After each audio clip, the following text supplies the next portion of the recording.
Hello and welcome back to The Note.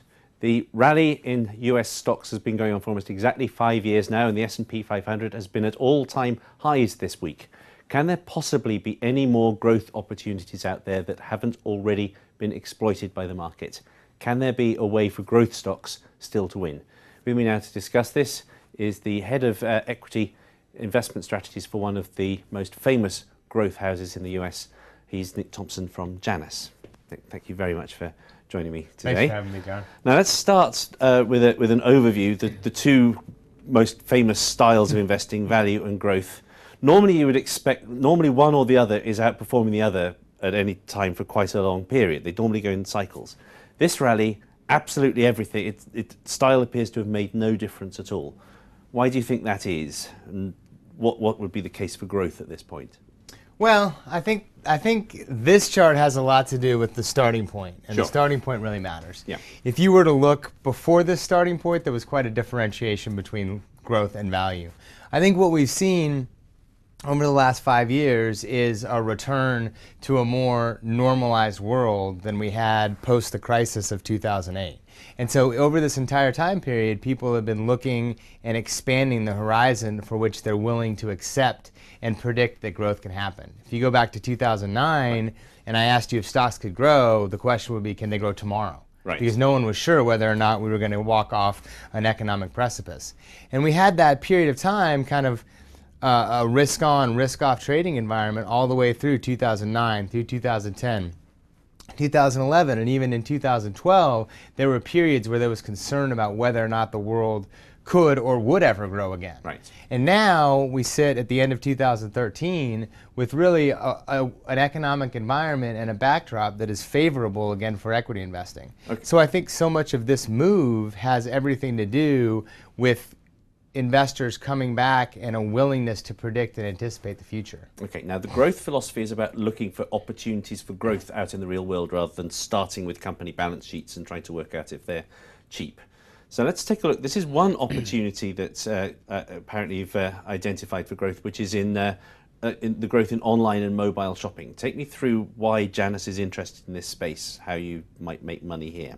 So, John, I think one of the things that we do very well is identify where there's disruption in the marketplace. Right. And one of the most disruptive technologies in the retail landscape is the utilization of the internet, Right. both online shopping and also through mobile devices. If you look at how tremendously fast we've seen the growth of online shopping undermine what we traditionally know as bricks and mortar.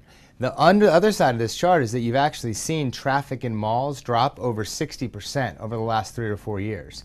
And that's been picked up by online shopping. So this chart is showing the difference and the amount more of online shopping that was done on Cyber Monday, which is the shopping day after Black Friday during the holiday season, comparing 2012 and 2013.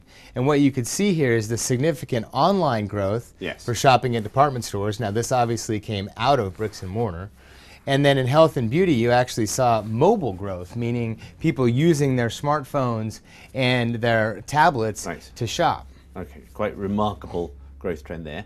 Now let's take a look very quickly at another trend you've identified, which is in hepatitis C. Apparently, huge numbers of people go undiagnosed with hepatitis, and it's a growing problem.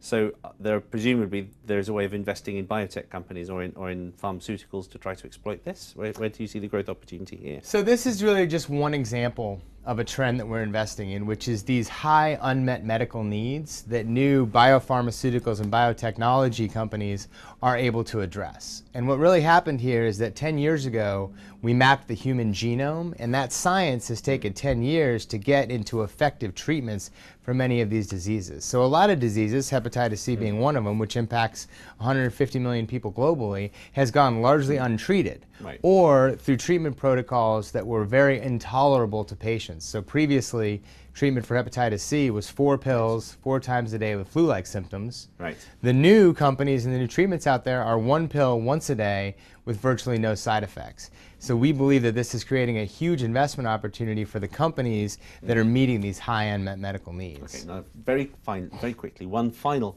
question is, this explains why we had a picture of the space shuttle at the start. People use far more software code these days 200 times as much software in your average luxury car now as went into the space shuttle 30 years ago. Who's going to take advantage of this very quickly? I think the best way to take advantage of that is the companies that are putting the sensors, the companies that are putting the connectors into cars, that are connecting all of those different lines of software and lines of code and all the different motherboards together. And then the companies that are providing the sensors that are giving the information that the software is interpreting. Okay, Nick, thank you very much indeed. Very briefly, okay, it's getting harder to find growth opportunities than it used to be, but it does look as though there are still some out there. It's a very intriguing way of approaching investing.